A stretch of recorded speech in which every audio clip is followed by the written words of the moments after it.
Hi. 2024 is almost ended, and this is one of those times when you sit down and figure out what did you do this year.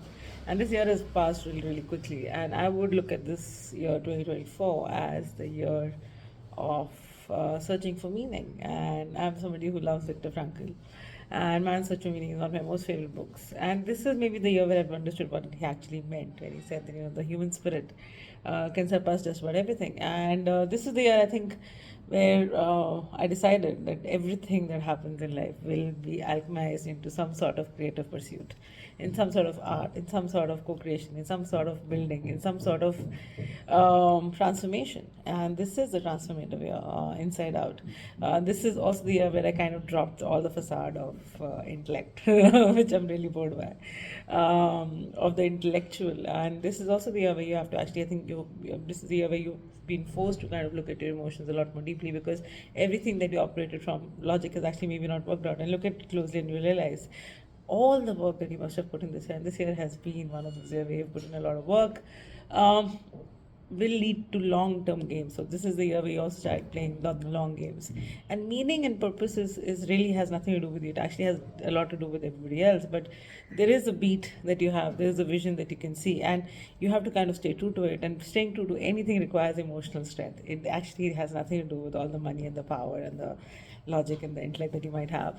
But if you have the emotional core for it, you will be able to deal with it. And that emotionality requires you to be very, very careful about who you put into your circles, because vulnerability and openness is the need of the hour. And for that, you need people who reciprocate, who are mutual, who have the same value system, who have a similar beat in terms of the long game. And if that's not there, you will actually end up repelling a lot of people, because if you're being authentic to the call that's now there, and I think it is there for a lot of people, and you will meet those people if you kind of put yourself out there. And putting yourself out there is a massive act of courage.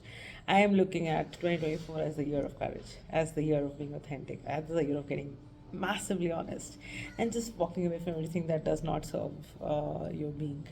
You will find people who will challenge you, and I have found a lot of those this year, and I've kind of come out of it.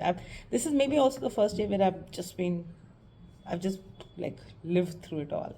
I've met the world where I found it. I have not tried to adjust it to what I wanted. And you realize that all the goodness actually lies in the parts of you that you want to deny. And it's been an honest year. It's been an honest self-assessing year. It's been a year of finding meaning, finding purpose. And I think the next 10 years are going to be fruitifying that meaning and that purpose with massive humanity, with a massive amount of people who are not related to each other in a functional way. They relate to each other on a what you call, it's not a like interest kind of co-creation. It's a value-based creation. It's a creation of similar beats, of people who kind of have their own tune and art and music and all of that. And all the work that we do actually is expression, and it's creative by default. It's in the flow.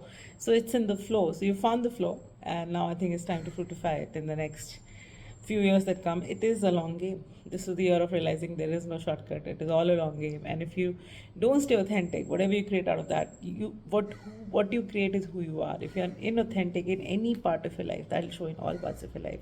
What's true for one is true for all. So you can't be in hidden corners. You can't like live authentically in one part and be inauthentic in another. If you're not kind of serving your whole being, you can't serve anybody else. So that's a massive lesson in also how I choose friends, partners, work partners, colleagues, um, uh, people I want to hang with, etc. Mentors, bosses. Bosses is not a functional thing. I think it's just a person you want to learn from, and we learn from everybody. Humanity. I think only your humanness matters, nothing else. And massive in our life. All the real work actually happens in isolation. So give yourself the time and space to be alone. Don't get sucked into what the world demands of you all the time. Just find spaces to be alone, and that is where the magic is. The magic is in the aloneness, and then the co-creation that happens with the rest of the world, because there is a world out there. Is beautiful. No, how was 2024 for you? Tell me, and what are you planning for the next year and the years to come. Tell. My word for next year is abundance, and which is to do nothing from lack, any kind of lack. I'm not talking about money, wealth, etc. Abundance is of many kinds, and the idea is to kind of embody and manifest a word that I hate. To embody that, and let's just see what comes out of it. Okay.